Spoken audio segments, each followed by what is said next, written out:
स्वागत है आपका। यूपी लाइव देख रहे हैं आप। मैं हूं आपके साथ साक्षी जादौन। सीएम योगी ने लखनऊ में सूक्ष्म लघु मध्यम उद्यम विभाग की समीक्षा बैठक की है। इस बैठक में उन्होंने एमएसएमई के क्षेत्र के विकास, उद्यमिता विस्तार, रोजगार सृजन और निर्यात बढ़ाने पर जोर दिया। सीएम ने अधिकारियों को कई निर्देश भी दिए हैं ताकि यूपी को उद्यमिता का केंद्र बनाया जा सके। रिपोर्ट देखिए।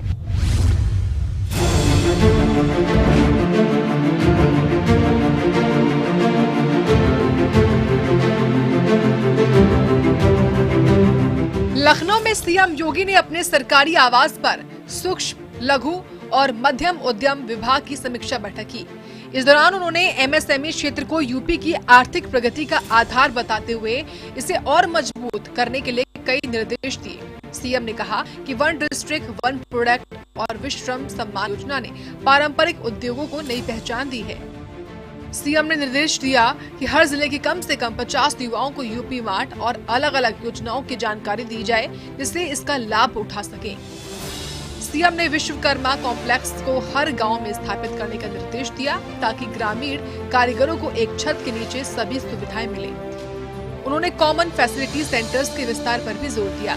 सीएम ने 25 से 29 सितंबर नोएडा में होने UP international trade show UP ITS 2025 की तैयारियों की समीक्षा की और इसे ODOP उत्पादों के लिए वैश्विक मंच बताया। सीएम योगी की एमएसएमई समीक्षा बैठक ने यूपी में उद्यमिता और ग्रामीण अर्थव्यवस्था को मजबूत करने की दिशा में ठोस रणनीति पेश की है। यूपी मार्ट, ODOP और विश्वकर्मा कॉम्प्लेक्स जैसे कदम आत्मनिर्भर भारत का सपना साकार कर रहे हैं और उत्तर प्रदेश एमएसएमई के दम पर वैश्विक तौर पर मजबूत हो रहा है। ब्यूरो रिपोर्ट, सूर्य समाचार।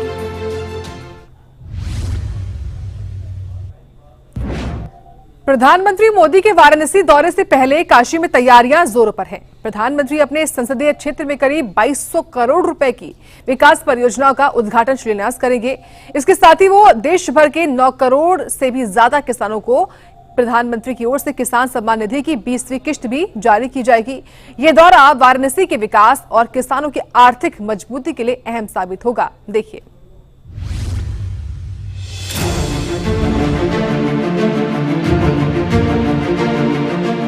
वाराणसी में 2 अगस्त को प्रधानमंत्री मोदी अपने संसदीय क्षेत्र का दौरा करेंगे। पीएम मोदी सेवापुरी ब्लॉक के बनौली गांव में एक जनसभा को संबोधित करेंगे। इस दौरान प्रधानमंत्री कई विकास की परियोजनाओं का शिलान्यास और उद्घाटन भी करेंगे, जहां 2200 करोड़ रुपए की पीएम सौगात देंगे। काशी को 2183 करोड़ रुपए की परियोजनाएं मिलेंगी। सड़क, स्वास्थ्य, खेल, धार्मिक स्थल, घाटों का पुनर्विकास जैसी परियोजनाएं शामिल हैं। लालपुर स्टेडियम में सिंथेटिक हॉकी ग्राउंड का पुनर्विकास के लिए 4 करोड़ 88 लाख रुपए दिए जाएंगे। गंगा किनारे 8 घाटों का CSR फंड से पुनर्विकास के लिए 22 करोड़ रुपए दिए जाएंगे। पीएम किसान योजना की 20वीं किश्त का वितरण भी होगा। 9 करोड़ 7 लाख किसानों को 20,500 करोड़ रुपए की राशि ट्रांसफर होगी। सड़क कार्यों और लेवल क्रॉसिंग बाई सी और खलीलपुर यार्ड में रेलवे ओवरब्रिज की आधारशिला रखी जाएगी। मालवीय कैंसर केंद्र, रोबोटिक सर्जरी और सिटी स्कैन सुविधाओं का उद्घाटन होगा। प्रधानमंत्री के आगमन को लेकर वाराणसी को सजाया गया है। प्राचीन और प्रसिद्ध मंदिरों, धार्मिक प्रतीकों, देवी देवताओं की मूर्तियां लगाई गई हैं, जो अलग ही अपने आभा बिखेर रही हैं। इस दौरे को लेकर प्रशासन ने सुरक्षा के पुख्ता इंतजाम किए हैं। प्रधानमंत्री का वाराणसी दौरा काशी को विकास की नई ऊंचाइयों पर ले जाएगा। पीएम किसान की 20वीं किश्त और 2200 करोड़ रुपए की परियोजनाएं शहर और किसानों के लिए नई उम्मीदें लेकर आई हैं और काशी वाकई वैश्विक पर्यटन और आध्यात्मिक केंद्र बनाने में मील का पत्थर साबित होगा। ब्यूरो रिपोर्ट, सूर्य समाचार।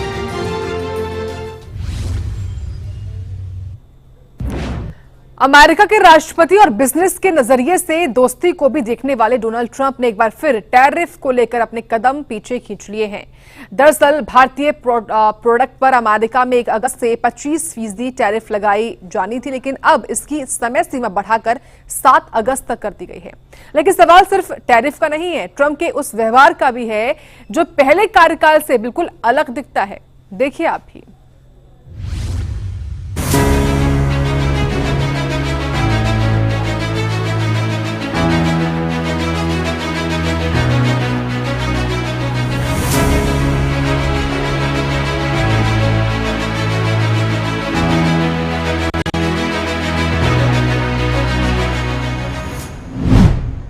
भारत पर टैरिफ भारी, पाकिस्तान से ट्रंप की यारी।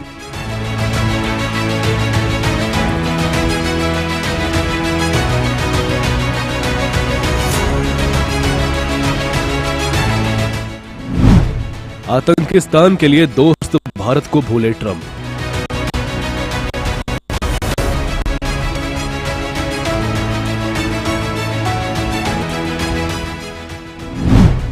अपने दूसरे कार्यकाल में इतना कैसे बदले ट्रंप?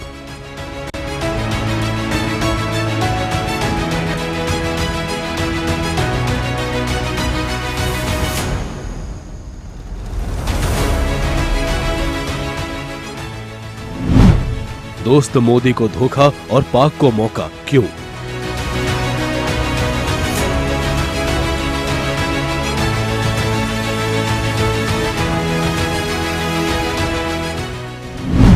अब अमेरिका भारत के लिए दोस्त नहीं रहा। अभी ये ज्यादा पुरानी बात नहीं है जब भारत और अमेरिका के संबंधों की मिसाल दी जाती थी। दो देशों के बीच कूटनीतिक रिश्तों से इतर पीएम मोदी और ट्रंप की दोस्ती नजीर पेश कर रही थी। कभी पीएम मोदी ट्रंप के प्रचार में तारीफों के कसीदे पढ़ते थे, तो कभी ट्रंप पीएम मोदी को व्हाइट हाउस का सच्चा मित्र बताते थे।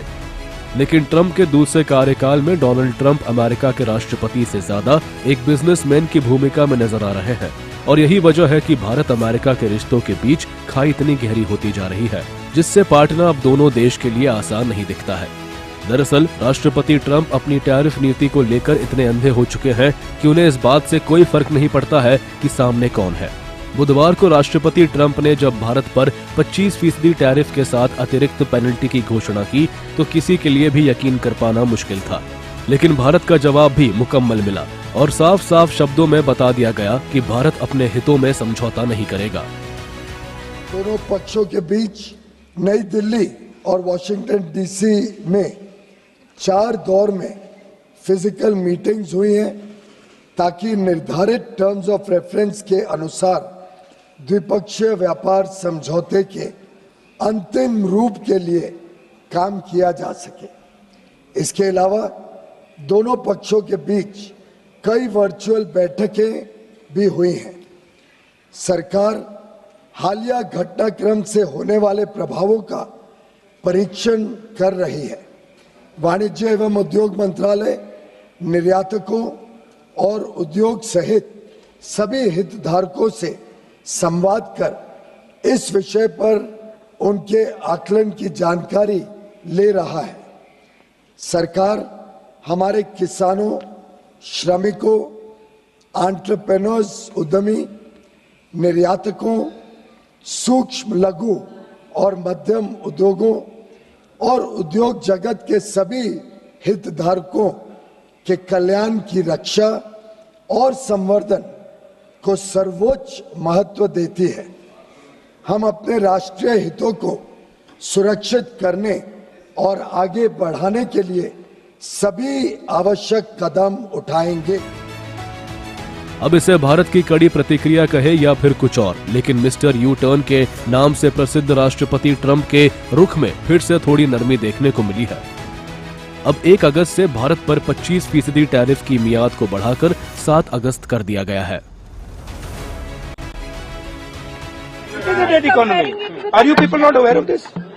आपको ये मालूम नहीं है कि इंडियन इकोनॉमी डेड इकोनॉमी है?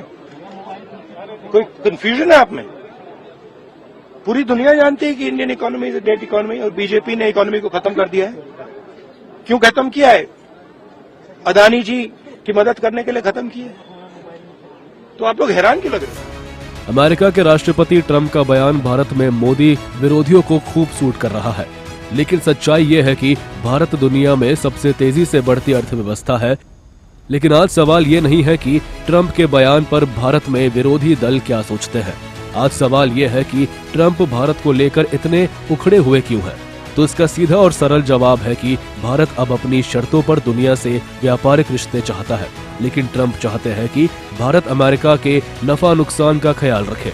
लेकिन जब भारत ने ऐसा नहीं किया तो राष्ट्रपति ट्रंप का झुकाव पाकिस्तान की ओर हो गया है, और दोस्त से दुश्मन बने ट्रंप ने भारत को चिढ़ाने के लिए पाकिस्तान पर 10% टैरिफ घटा दी है। यानी अब पाकिस्तान को मात्र 19% टैरिफ देना होगा। इतना ही नहीं, अमेरिकी राष्ट्रपति ट्रंप ने पाकिस्तान के साथ एक बड़े ऑयल डील की भी घोषणा की है। इससे आने वाले समय में पाकिस्तान को भारी लाभ पहुंच सकता है।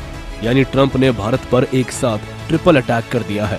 इस बीच कई ऐसे देश है जिसने अमेरिका के सामने झुकना स्वीकार कर लिया है। उसमें UK, European union, Japan, Philippines, Indonesia, Vietnam है। लेकिन भारत अपनी नीतियों पर तटस्थ है। ब्यूरो रिपोर्ट, सूर्य समाचार।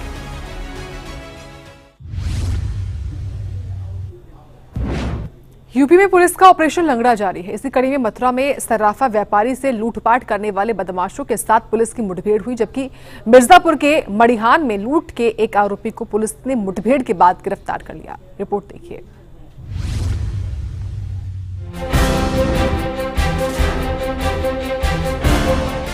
उत्तर प्रदेश पुलिस का ऑपरेशन लंगड़ा अपराधियों पर नकेल कसने के लिए लगातार जारी है।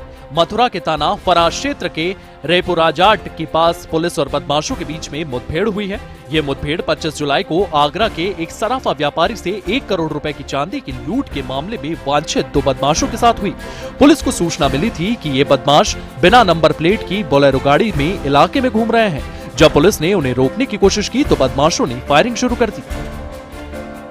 आगरा और मथुरा बॉर्डर पर एक व्यापारियों को, चांदी व्यापारियों को अगवा कर अपहरण करते हुए की घटना चांदी की खरीद की गई थी, जिसमें कि व्यापारी द्वारा बताया गया था कि लगभग 1 करोड़ की चांदी लूटी गई थी अपराधियों द्वारा। इसमें मुकदमा पंजीकृत फरा थाने में किया गया था।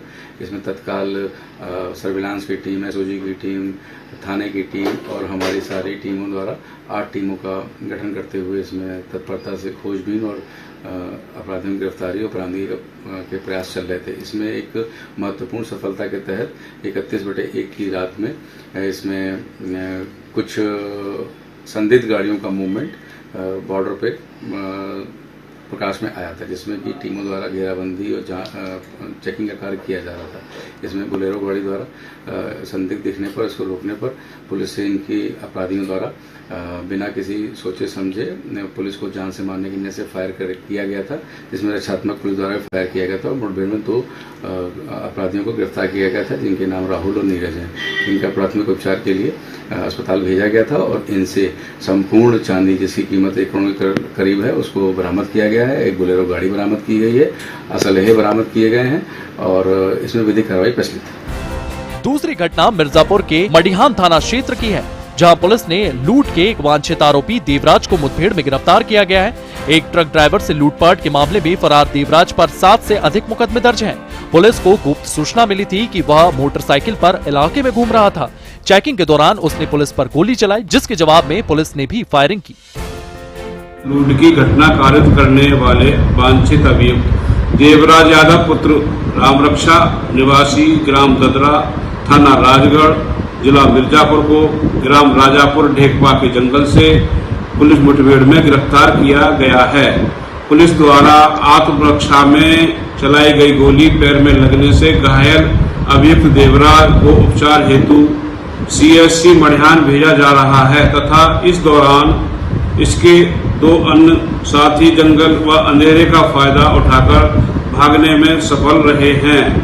गिरफ्तार अभियुक्त देवराज यादव के पास से घटना में प्रयुक्त की गई मोटरसाइकिल व लूट का 4050 रुपया नगद व बादनी मुकदमा से संबंधित महत्वपूर्ण दस्तावेज व 1 अदद देसी तमंचा 315 बोर, 2 जिंदा कारतूस, 1 खोखा कारतूस बरामद हुआ है। अभियुक्त देवराज यादव थाना राजगढ़ का 1 क्लास का दुराचारी HS है। इसके विरुद्ध कई जघन्य प्रकृति के अभियोग भी पंजीकृत हैं। मथुरा और मिर्जापुर की इन घटनाओं ने ऑपरेशन लंगड़ा की प्रभावशीलता को दिखाया है। मथुरा में सराफा व्यापारी से लूट का माल बरामद होने से व्यापारियों में राहत की सांस है, जबकि मिर्जापुर में लूट के आरोपी की गिरफ्तारी से स्थानीय लोगों का भरोसा पुलिस पर बढ़ा है। दोनों घटनाओं में घायल बदमाशों से पूछताछ में अन्य आपराधिक गतिविधियों और उनके नेटवर्क के बारे में अहम खुलासे होने की उम्मीद है। तो वहीं फिरोजाबाद पुलिस और ANTF आगरा ने बड़ी कार्रवाई की है। इस संयुक्त कार्रवाई में 50 लाख से अधिक की अफीम बरामद की गई है। इस दौरान पुलिस ने कई आरोपियों को गिरफ्तार किया है और साथ ही मोबाइल और नकदी भी बरामद की गई है। पुलिस ने दोनों गिरफ्तार आरोपियों को जेल भेज दिया है। पुलिस फरार आरोपियों की तलाश में जुट गई है। इसमें जो दो मुख्य अभियुक्त गिरफ्तार हुए हैं, मुस्लिम खान और बलराम कुमार। ये मुस्लिम पलवल हरियाणा का रहने वाला है और बलराम ये गया बिहार का रहने वाला है। इसमें इनका मेन काम ये था कि बिहार गया से ये माल ले जाकर हरियाणा में ये सप्लाई करते थे और वहाँ सस्ते दामों से बिहार से लेकर और भारी दामों पे कीमतों पे वे वहाँ सप्लाई किया करते थे। इसमें जो दो वांछित भी हैं, असलम और ज्ञानी सिंह, इनको हम लोग वांछित किए हैं। जल्द ही इनकी गिरफ्तारी हो जाएगी। इसमें जो बरामदगी हुई है, एक ट्रक जिसमें ये माल छुपा के ले जा रहे थे, 12 बोरियों में ये माल बरामद हुआ है और साथ ही साथ मोबाइल और नकदी भी इनसे बरामद हुई है। ये दोनों जो गिरफ्तार अभियुक्त हैं, इनको हम लोग फिलहाल जेल भेज रहे हैं।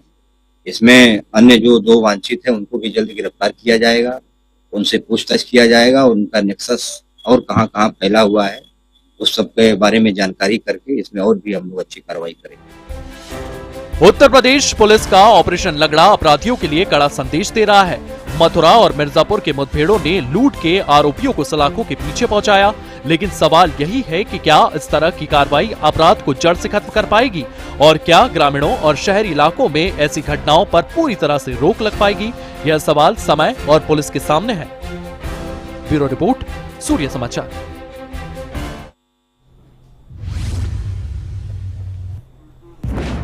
और वही यूपी के मैनपुरी में एक दिल दहला देने वाला सड़क हादसा हुआ। बेवर थाना क्षेत्र के नगला ताल के पास तेज रफ्तार अनियंत्रित कार डिवाइडर से टकराकर ट्रक में घुस गई। इस भीषण हादसे में एक ही परिवार के 5 लोगों की दर्दनाक मौत हो गई है, जबकि एक मासूम बच्ची गंभीर रूप से घायल हुई। रिपोर्ट देखिए।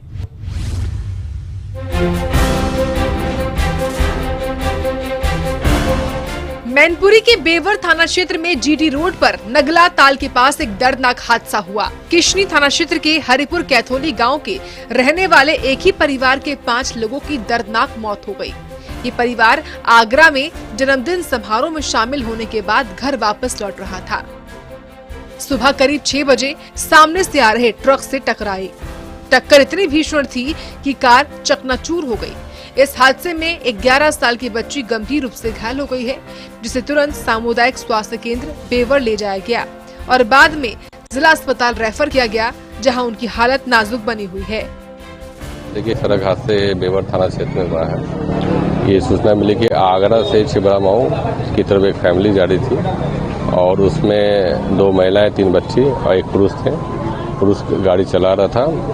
बारिश होने के कारण और थोड़ी गति ज़्यादा होने का जो सूचना मिली है, जो प्रत्यक्षदर्शी बता रहे हैं कि गाड़ी अनियंत्रित हो गई और डिवाइडर के उस पार चली गई दूसरी रोड के साथ। GT रोड में दूसरे साइड से एक वाहन आ रहे थे, ट्रक आ रहे थे, उससे ये गाड़ी टकरा गई। इसमें दीपक चौहान जो ड्राइविंग कर रहा था, उसके साथ 2 महिला और 2 बच्चे की मौत की सूचना है। एक बच्ची जिसकी उम्र 11 साल है, उसका इलाज कराया जा रहा है। डॉक्टरों से बात हुई है, उसकी स्थिति सही बताई जा रही है, लेकिन और अधिक चिकित्सा के लिए उन्हें सेंटर रेफर किया गया है, जिसे तत्काल रवाना किया गया है। यातायात को चालू करने के लिए वहाँ पुलिस बल तैनात किया है। वहाँ यातायात की कोई समस्या नहीं है और वाहन चल रहे हैं। आगे की कार्रवाई की जा रही है। कहाँ से कहाँ जा रहे थे लोग, कहाँ के रहने वाले? ये जो सूचना मिली है कि ये मैनपुरी के ही रहने वाले हैं और ये आगरा से आ रहे थे और कन्नौज छिबरा मऊ की तरफ जा रहे थे। हादसे के बाद GT रोड पर करीब 1 घंटे तक जाम लगा रहा। स्थानीय लोगों और पुलिस ने मिलकर मलबे से शवों को बाहर निकाला और घायल बच्ची को अस्पताल तक पहुंचाया।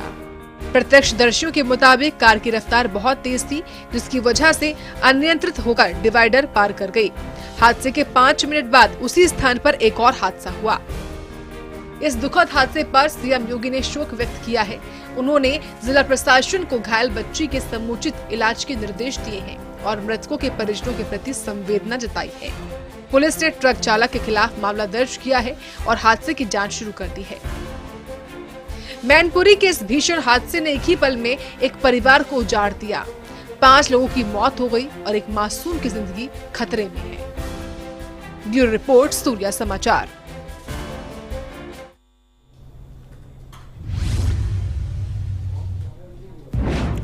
और वे ग्रेटर नोएडा में भूकंप और आपदाओं से निपटने की तैयारियों को परखने के लिए शुक्रवार को कई स्थानों पर राष्ट्रीय स्तर की मॉक ड्रिल का आयोजन हुआ। यह अभ्यास एक्सरसाइज सुरक्षा चक्र के तहत हुई, जिसमें एनडीआरएफ, पुलिस, दमकल, स्वास्थ्य विभाग की टीमें शामिल रहीं। इस मॉक ड्रिल का उद्देश्य आपातकालीन स्थिति में त्वरित कार्रवाई और विभागों के बीच समन्वय को मजबूत करना था। देखिए।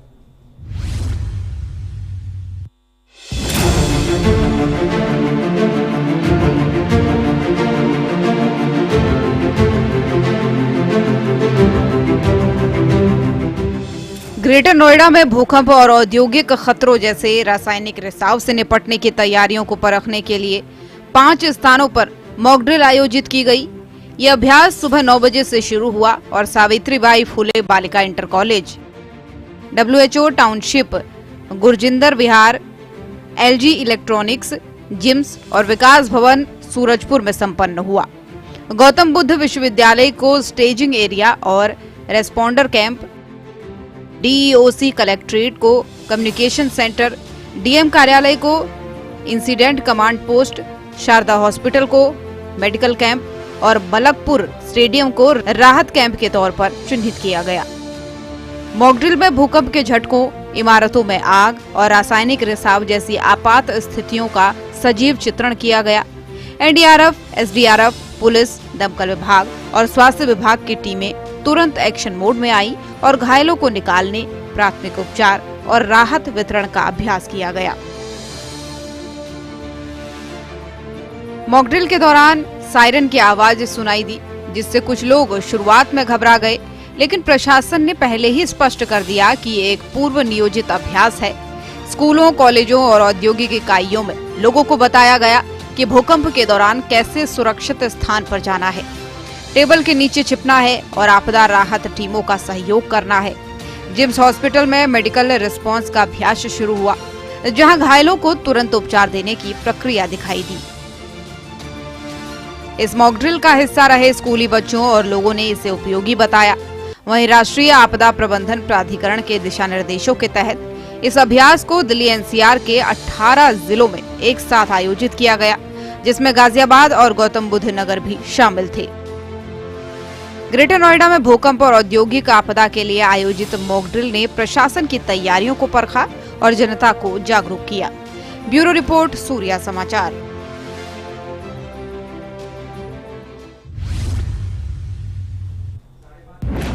यूपी में मानसून का कहर जारी है। पहाड़ से लेकर मैदान तक बारिश की आसमानी आफत ने जनजीवन को अस्त व्यस्त कर दिया है। आगरा, कानपुर, लखनऊ समेत कई जिलों में भारी बारिश के कारण जलभराव और बाढ़ जैसे हालात बन गए हैं। रिपोर्ट देखिए।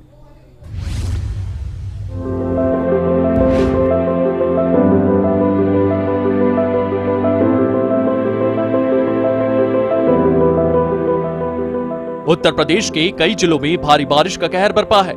आगरा में मूसलाधार बारिश की वजह से सड़कें तालाब बन गई।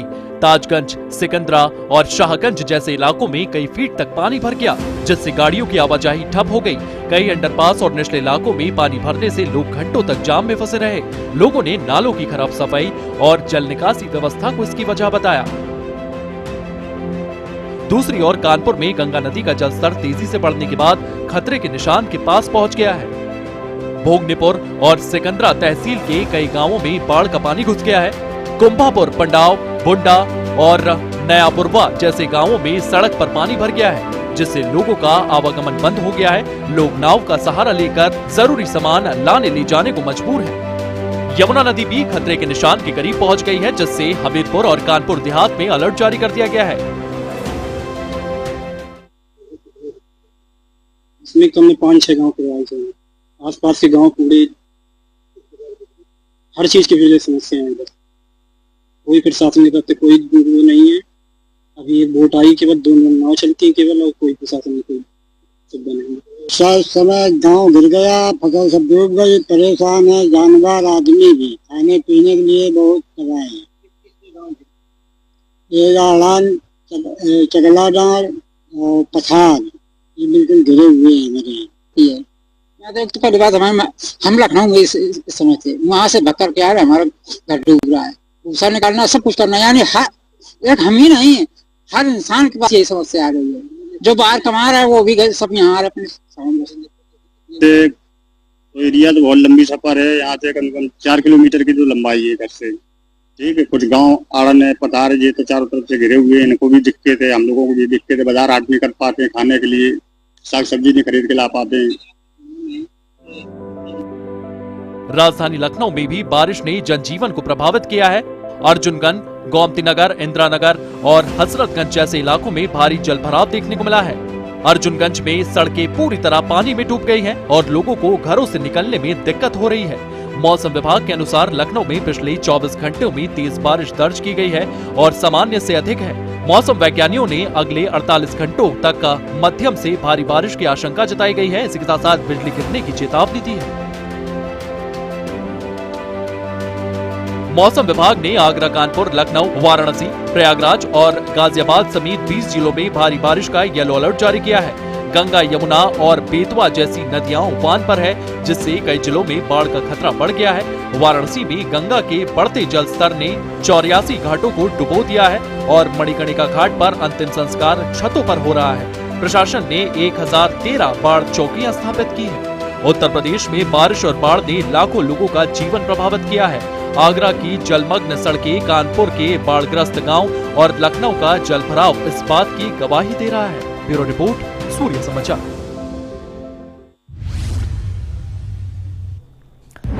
यूपी लाइव में इतना ही। देखते रहें सूर्य समाचार।